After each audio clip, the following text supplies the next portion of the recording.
Hey everyone, Josh Neighbors here, Locked On Big 12 podcast. Today it is the 28th of February 2023, recording this on the 27th of February 2023, turning the page to March, so it's time to look at some real heavy college basketball stuff. Number one, what makes this league so good, the Big 12, when it comes to college basketball? Why is the investment in the Big 12 basketball from the individual schools paid off? How great are the coaches? Things like that. And then a look at those coaches, the three coaches that I think are in the running for Coach of the Year. Rodney Terry at Texas, Bill Self at Kansas, and then Jerome Tang at K-State. We'll discuss their candidacy and who I think should be the guy right now. Make sure you guys subscribe here, Locked On Big 12. You guys can do that. It makes a whole big difference for us. The more subscribers that we have. Liking the video helps a lot as well, so please like these videos. If you guys cannot listen to the show, make sure you guys find us, or you can't watch the show, I should say. Make sure you guys find us wherever you get your podcast. Apple, Stitcher, Spotify, those places. And make sure when you guys do, you guys download the episodes there. Follow us on Twitter at LOBig12. You guys can find me at JoshNeighbors_. I am still on vacation right now. So because of that, there are no graphics. There is no intro. I just have my mic. I have my QuickTime player, which I'm converting into an MP4, then putting onto the YouTubes, and then putting that into an MP3. So a little bit more bare bones this week. We're back to normal back in Little Rock, Arkansas. Studio 1A, as I call it in my apartment. It'll be back to normal next week. But all right, let's get down to brass tacks. So, I was thinking about this, and we've been talking so much about the Pac-12 and the Big 12. And I think there's one area, and it's funny because our guy Spencer McLaughlin from Locked On Pac-12 asked, he wanted to talk about what are the big differences between the Big 12 and the Pac-12 when it comes to basketball. And it's so funny because I didn't mean to be dismissive to it, but I responded to it, being it's a pretty simple question, right? It's a pretty simple answer, I think. Sometimes a lot of these questions about why do people care more, or why is one program better than the other? Or why is a program struggling or whatever it is? Why is this collection of programs good? Why is this collection of programs bad? It can be stuff about anthropology, hey, there's a lot of people moving out of this place to this place. It's a hotbed, right? They're tough to recruit there. I think that it's like Nebraska, right? Nebraska's a great example. Why is Nebraska now bad at football? Well, it's a combination of things, right? One, not a lot of kids who are good at football live in Nebraska and the Dakotas and those areas. Two, competition, right? Because of three, television. Nebraska used to be one of the big dogs, one of the few teams that was on TV, and it's not the case anymore. Everybody is on television. Now, are they always in high-profile matchups? No, but you can always watch your son or your daughter play, anywhere you want to, and that applies to Nebraska football. And so that's been an issue for them. And, I think FSU did it right. FSU understood, Bobby Bowden knew this. If we go all over the place and we play all these different teams, more people will watch us. More people will pay attention. And so that's why FSU became a good brand, right? So there are some of these complicated answers to these questions about why is Team X, Team Y, collection of Team X, collection of Team Ys, why are they not as good? The Big 12, why is the Big 12 so good at basketball? It's a pretty simple answer in my opinion. The investment that these schools, most of these schools, have made in their basketball programs is significant, and the coaches that they have selected to run their programs have been fantastic. And all of them, it's almost like all of them. I know some of them maybe not, but there is such a good understanding across the board on the whole from these coaches about what makes their teams good, and even what makes their teams good in specific seasons, right? So I think Bill Self, just knowing that this team right now, what makes them good is obviously Jalen Wilson, Grady Dick playing well, but DeJuan Harris being more aggressive, being a guy who attacks, and I think you see it in certain games. Jerome Tang knows that the energy and the the enthusiasm of a Marquise Noel and empowering a guy like that, while he might turn the ball over a lot, makes him a dangerous player because of all the places that he can shoot from and how good he is at setting up all of his teammates. Right? I think, I'm mentioning, two guys left point guards. TJ Otzelberger understands that his team will only be successful if they play defense at an elite level. And that is what that team has done. The understanding of these coaches is so good. But, if you go back to the original thing, the hiring processes, the facilities. It's crazy to think, guys, that, a few, 10, 15 years ago, you'd say Texas Tech, Lubbock, Texas. That is a place, and I know Bobby Knight coached there, and I know there's, it's somewhat of a good tradition, but that would be one of the most difficult places to go and play and win. And that's a program that you're going to be seeing on Monday night playing for a national championship game. I mean, the fact that we're talking about a program that was upset about Mark Adams' performance this year, I know 0-8 in conference play is bad anywhere you go, but like the guy was really successful last year, and this has been a disappointing season. The fact that that's the new standard at Texas Tech speaks to an entire community's investment. It's a nice arena where they got good coaches, identified like a Chris Beard who they brought in there. And then Mark Adams gets the reins afterwards, and look, say what you want about this season, but right now they're playing like a top 25 team. And also last year, you can't, disagree, was Elite Eight that the Texas Tech was in last season. I think it was against Duke, whatever it was, Sweet 16, Elite Eight. Thinking about, I think it was Elite Eight when they played Duke. Thinking about that, like that is the investment that they've made. Places like Kansas State and, basically saying, no, like Bruce Weber, I'm sorry. And we know you went to an Elite Eight a little while ago, but you're not meeting the standards right now. You're not where we should be as a program. We're going to can you, and we're going to go get a guy like a Jerome Tang who was selective and handpicked his job. And, you're going to make our already awesome, tradition and also our already awesome arena like even better. I mean, that is such a good hire. Like, we're going to talk about more with Jerome Tang in a little bit here, but oh my God, picking a guy who knew the league for so long, like maybe not the sexiest name. I was surprised Jerome Tang wasn't a coach sooner, but he was being selective, and Gene Taylor got his guy, and it's really just paid off. Obviously, Kansas, not really sure we talk about the investment in basketball at Kansas just because it's so apparent. I mean, every single season, so like kind of just put them to the side. But like the places that struggle with this, obviously, I would say places like Oklahoma, right? Like fan apathy is a huge problem that they have. And I think they did a great job of the last two coaching hires they made, both with Porter Moser and Jenny Baranchek, because like the thoughtfulness about, what we want our basketball to look like is really been there. Now, as the fans, have they reciprocated? No, but like, I know the teams aren't always the most fun to root for. There's not a ton of talent in these teams. And, they're seeing guys like Alondas Williams go elsewhere and have some success, but it's very obviously difficult to do. Davion Harmon goes to two other places and is a pretty good player, and that's obviously difficult to do. But you get a coach like a Porter Moser, and like that felt like a slam dunk at the time. I know it doesn't right now, but like that's an investment. That is an investment. Now, the Lloyd Noble Center, they need to improve that a whole lot more. I know they're moving to the SEC, and so I'm really curious to see, because they're about to have an even larger influx of money. They have to fix that. Gallagher-Iba Arena is a great place. They've got a great guy in Mike Boyd, and I think right now for them, they made the investment, tell you what, on the recruiting front. Like Cade Cunningham obviously coming in, and their recruiting class next year, my God, looks really, really strong. They've made an investment on that front, could tell you that. Mike Boyden, though, too, is a really strong character guy who is leading them through a time of supreme uncertainty. And after you guys hear this show, or when you guys see this show, you guys will know what happened to the Oklahoma State Baylor game. Big game, obviously, happening tonight. But I just think the investment, in him has been there, and allowing him to cook, and the investment, and also the guys are bringing in, has been there as well too. Iowa State, like, my God, Hilton Coliseum is a great place to go see a basketball game, and obviously, that program's a bit different, but like the fan investment, right? The fan investment there is absolutely off the charts. They pack Hilton. It looks like an incredible place to go see a basketball game. I remember when I was at Missouri. Missouri always seems to be assigned Iowa State in whether it's non-con or the Big 12 SEC Challenge. And I already send broadcasters there. They're like, oh my God, this is one of the best places that I've ever seen a basketball game in. Not surprising. It's not surprising at all. Not surprising when you think about it. So I think, like you just go down the line with all these places. TCU, my God. I mean, I like they're on like the bottom end of things, but like think about Jamie Dixon.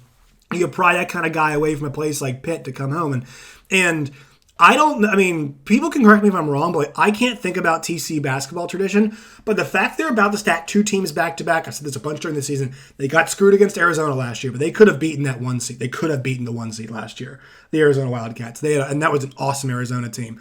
They had them dead to rights. Foul call not dead to rights, but competitive game. Foul call does not go their way. They get screwed in that game. But now the fact that they're back, and this season, they just absolutely smoked Kansas in their own building. My God. The fact they've got players like Emmanuel Miller, like Mike Miles, like Eddie Lampkin, and the fact they've got depth too. You can tell the investment in the roster has been there. And look, also there have been certain games where, once the shine of football season kind of worn off, they really got themselves into basketball season. They were able to generate some more momentum. They had some pretty packed games this year. I think the game they played against Oklahoma looked like an awesome crowd. And so, I know it's not one of the better home court advantages, but they've done a really good job of making that a better home court advantage than it's been in the past. And so I think that's I'm listing all of these schools. Baylor, pretty clear. They have the investment in recruiting, and you guys are going to understand what I'm saying here. The investment in recruiting under Scott Drew has been significant. Great guy, love Scott Drew, but the one thing that you hear to a person who discusses, this is not just Scott Drew, this is Jerome Tang, this is that whole staff, relentless recruiters in every facet of recruiting, if you pick up my drift. And I've got no problem with it, man. That's just how the game's played. But relentless recruiters, great coaching staff, obviously, and those fans fill up that Farrell Center, for those really big games. And it's a raucous, loud, crazy environment. But they have made they had to make financial commitments too to some of that staff to stay on board and stay there. And they've also made commitments that they've gotten really good recruits, guys. Like that's, investment's not just facilities and coaches. It is in recruiting and some different, the ways that we talk about it, right? Making sure that student-athlete experience is attracting really great players.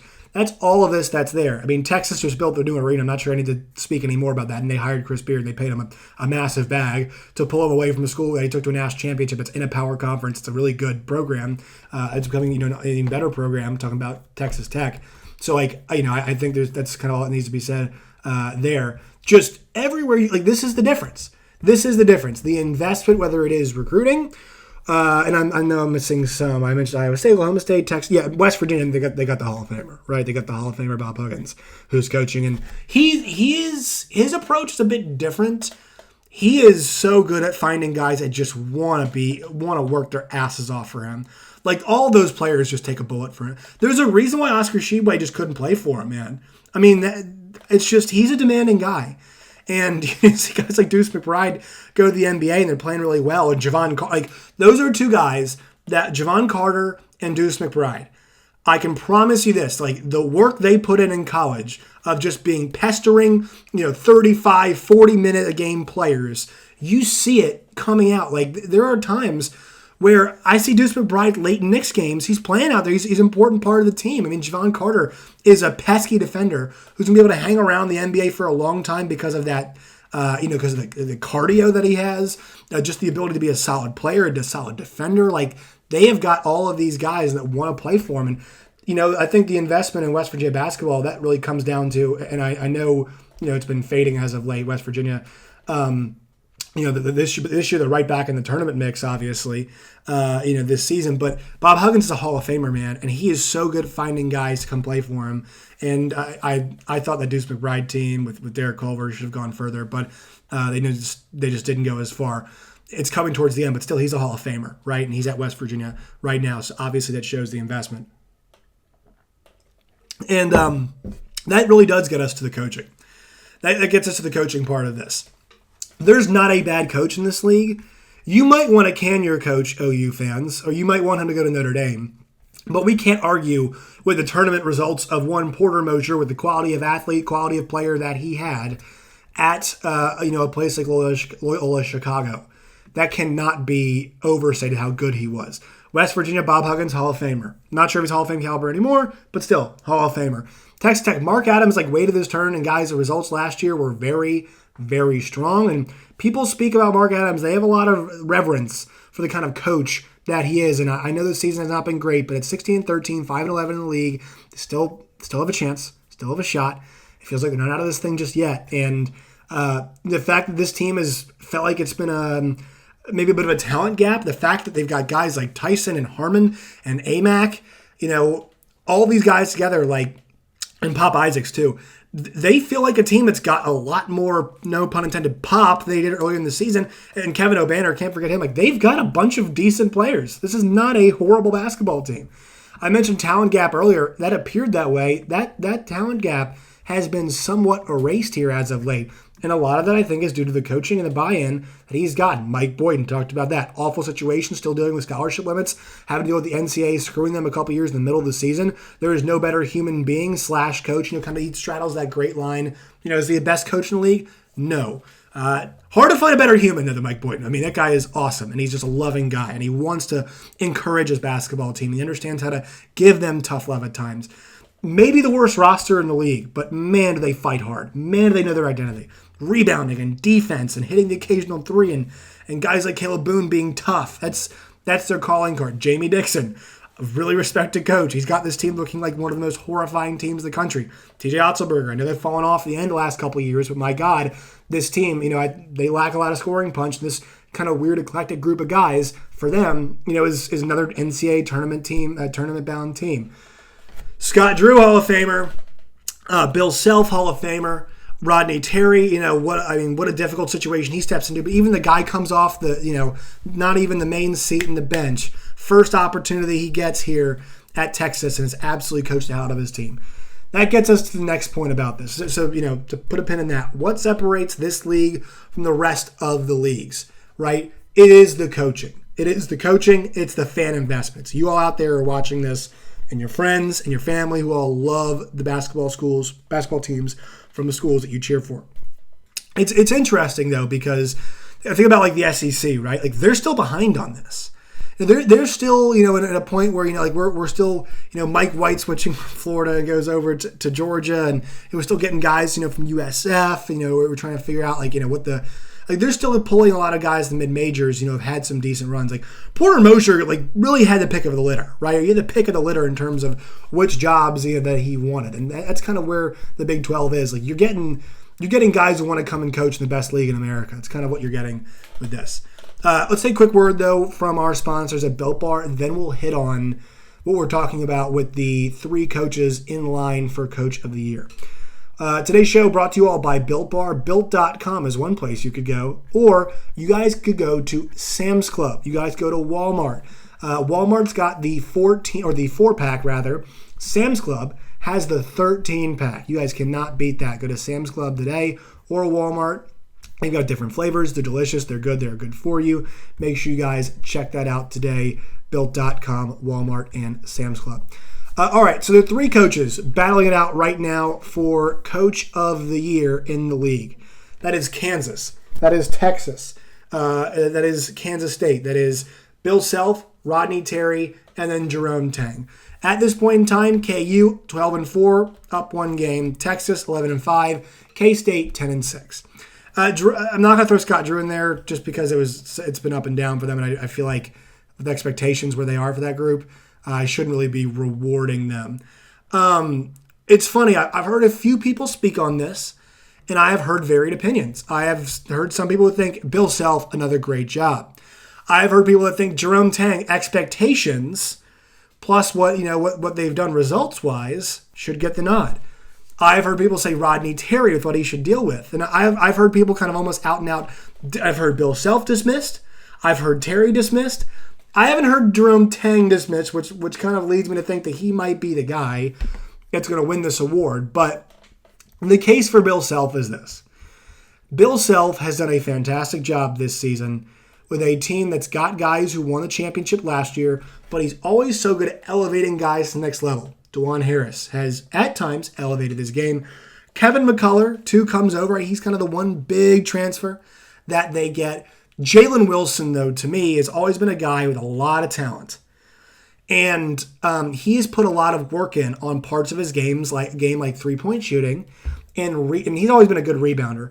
But the passing this year has taken a big step backwards for him. Not step backwards. He has not used it as much. His ferocity on the boards, though, to me is just up a tick. Now, that used to be a way that he could get the ball more. That's kind of how he could get the rock more, was the rebounding. He's getting the rock enough now, too. He's just persistent on the glass, and the rest of the team takes after him. I think Bill Self kind of instilled a lot of that in him. And the way they use KJ Adams, the way this group just works together. Not a deep group, but they work so well together.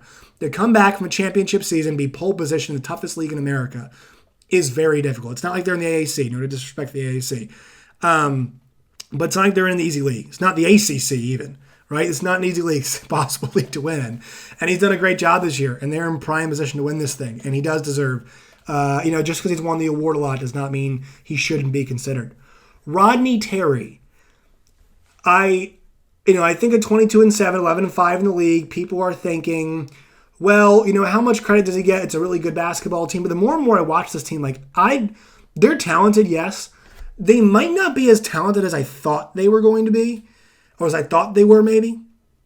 And so it's interesting because I think the fact that he's had this group play so freaking well together, that at one point they were the favorite to win this conference, the fact that they all take the approach of we have to be where our feet are on that given day.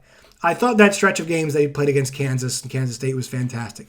They got the win at Bramlage, and then they went and played KU on Monday night, and they fought their tails off all the way to the end. And maybe, under Chris Beard, they probably do that too, I'm sure, whatever. But under a lesser coach, that's a win-1, and we're going to blow off the next game. We already got our one road win we needed. And not going to completely suck, but Kansas is going to beat us in this game. They would not accept that. They kept fighting the entire way.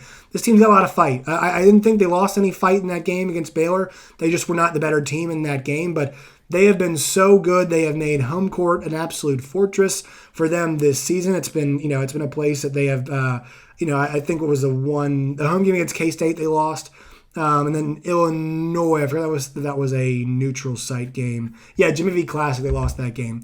Really, that home court for them has been phenomenal this year. Shout out to the fans. But this is why, Chris Beard putting together that staff of so many guys. And look, I have my opinions on Chris Beard, the person. But as a coach, putting together that staff that was full of guys that have been head coaches, absolutely 110% paid off. And Rodney Terry is one of those guys. And I think he's been letting the assistants coach, the same way he's been, he's kind of taught to coach under Chris Beard. And so it's worked out so well for them. It's been so impressive to watch and deserves legitimate. If they win the league, guys, it's going to be hard not to vote for him. If they win this thing outright, which is hard to do, it's going to be hard for me not to vote for him.